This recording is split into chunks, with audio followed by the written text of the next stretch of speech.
It depends upon what the meaning of the word is. Yes. Want to learn how to win any argument ever? In this video, we're going to talk about how you can take one step and win any argument that you want. My name is Drew Page. I'm an attorney. Welcome to the Drew Page channel. If you find this video helpful, please like the video, subscribe to the channel, hit the notification bell so that you can be kept up to date on all the videos that drop down.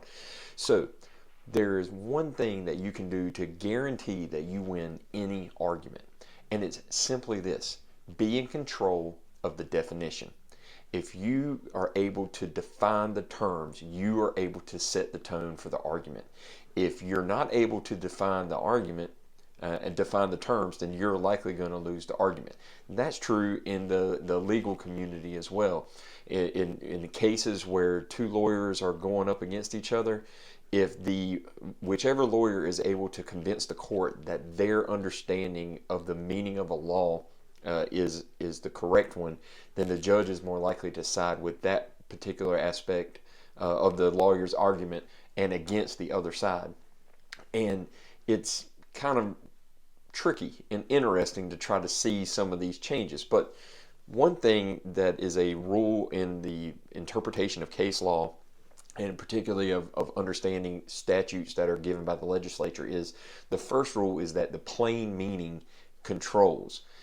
So if there are clear, commonsensical, regular understandings of meanings of words, then the courts defer to those. They don't have to do all kinds of mental gymnastics in order to define their terms. But I wanted to show a few clips to kind of give you a understanding of what I mean when I say the person who controls the definition gets to win the argument. And the first is the OG himself, the original President Bill Clinton. Now, this was back in the 90s. I was a kid then, but even I remember the big Monica Lewinsky scandal, and he was deposed as part of the Paula Jones case. And in a deposition, he tries to essentially make the point that as he defines terms is how he understands things, and that's based on his actions were based on his definition of the terms, not the common understandings. So listen to these clips. Was an utterly false statement. Is that correct? It depends upon what the meaning of the word is. Yes. If is means is and never has been, that's one thing. If it means there is none, that was a completely true statement. Again, it depends on how you define alone. You are free to infer that my testimony is that I did not have sexual relations as I understood this term to be defined. So the first redefinition is the meaning of the word is, and that's probably the most popular one that most people remember. It depends on what your definition of the word is. And then he defines it by essentially saying, well, if you say is means is or has been, then no. Is doesn't mean has been. Is means is. I mean, you don't really need to pull out a dictionary to understand what the meaning of is. But when you're caught in a corner and you try to get people to define things and you run into these mental gymnastics, you stumble, you stammer, you look ridiculous, and it weakens your argument. When in reality, you should say is a plain meaning. It's a linking. It's linking one to another. Is. It's not hard to define. It's a plain meaning is very easy to understand. Is. Is not has been, or you would have just said has been. The second one that he gave was that he was not alone as he defined it. So, I mean, again, if you are alone with someone, there is a plain understanding of what alone is. And if you start trying to allow people to just say, well, what do you mean by alone? That doesn't make any sense to me. What do you mean alone? You know what alone means. You know what alone means. You don't need to play a definition game with the word alone.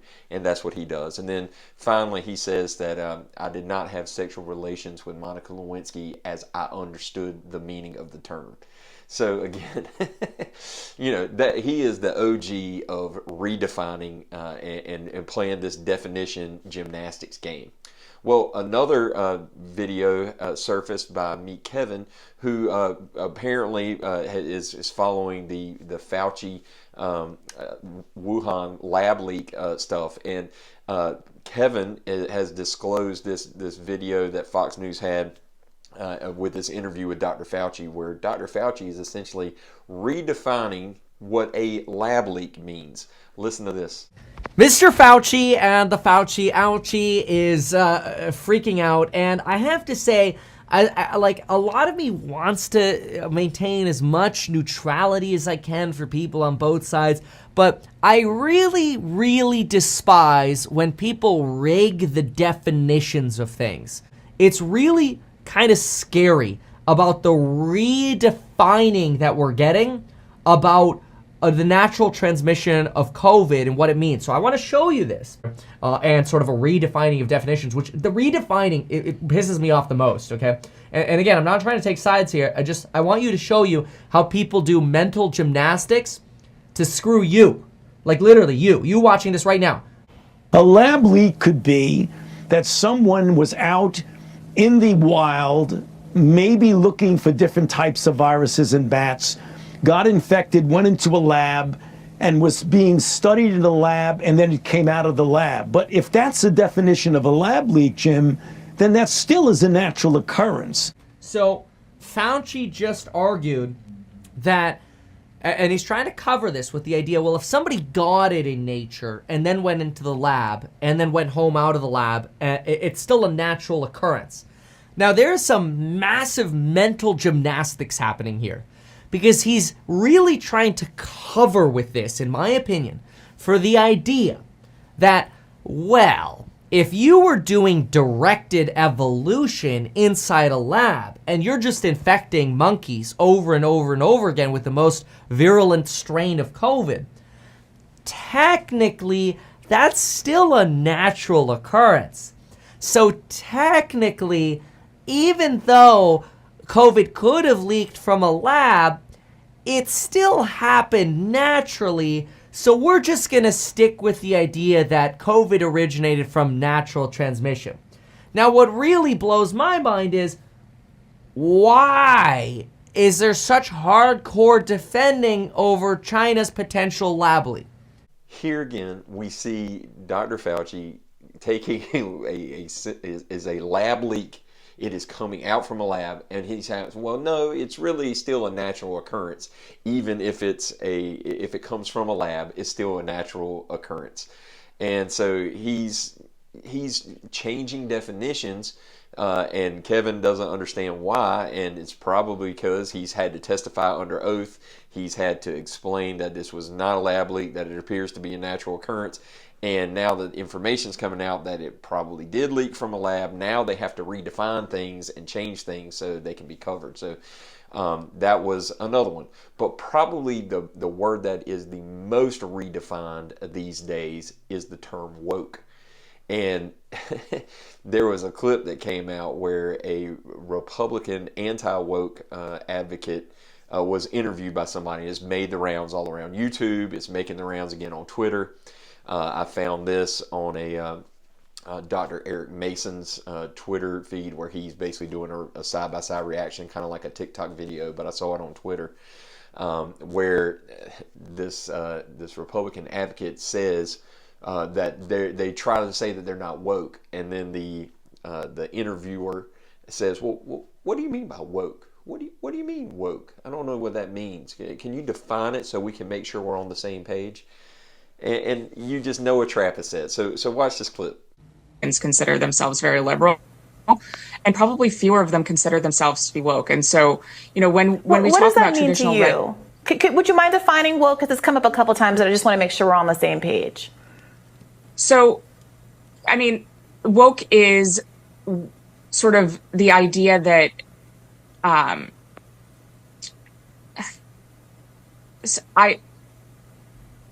this is going to be one of those moments that goes viral. I mean, woke is something that's very hard to define, and we've spent an entire chapter defining it. It is sort of the understanding that we need to totally reimagine and redo society in order to create hierarchies of oppression. It's hard to explain in a 15-second soundbite. Yeah, look, time. That is what happens when you get caught up in the definition game. When people invite you on to a show like that, if they don't know what the word woke means, then why are you even there? There's no reason for you to be there. So you just turn around. Do you not know what woke means? You're asking me the questions. You haven't done any investigation. You don't know what woke means. Oh, you want my personal definition of it? My personal definition doesn't matter.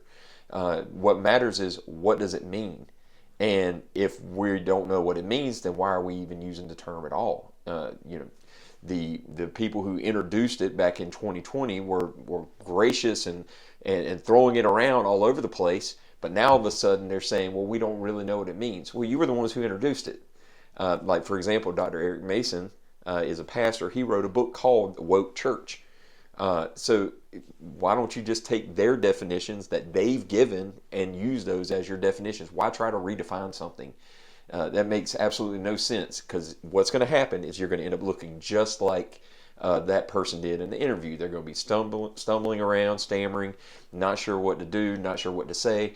And if you go into a courtroom and you try to argue a position, but you start playing this definition game and you don't know what other people have defined the term as, so that you can make an argument not based on who you are, because nobody cares who you are in court. They care about what the precedents are and what the law is.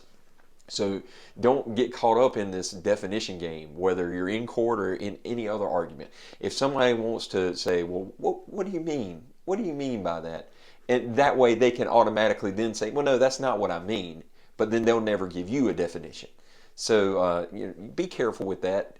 Don't get caught up in the definition game. But hey, if you want to win every argument, that's how you do it. Get in control of the definitions.